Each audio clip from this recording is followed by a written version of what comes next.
Qui va remporter la 122e édition du concours Lépine? Réponse ce soir. Et comme chaque année à la Foire de Paris, la meilleure invention sera récompensée puis commercialisée. Il y en a presque 400 en compétition cette année pour succéder au GeoCœur, dispositif d'avertissement pour les défibrillateurs, une invention qui s'intègre progressivement à notre quotidien, comme ce fut le cas, Noah Moussa, pour d'autres lauréats du concours Lépine. Oui, c'est le cas du stylo-bille, du fer à repasser, c'est le cas aussi du mouchoir jetable qu'on a tous dans notre sac. C'est une invention de Monsieur Bleton, le tout premier lauréat du concours Lépine en 1901. Le mouchoir a été commercialisé 23 ans plus tard sous le fameux nom de Kleenex. Et puis le lave-vaisselle, créé par Madame Labrousse en 1912 et qui est toujours très populaire aujourd'hui.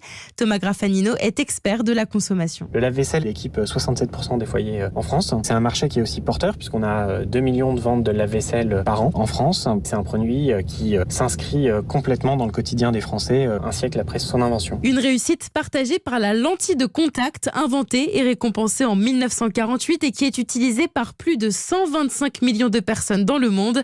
Mais le concours Lépine n'est pas toujours synonyme de triomphe. Par exemple, le tartineur, un appareil qui permet d'étaler son beurre sans casser sa biscotte, n'a lui pas connu un grand succès.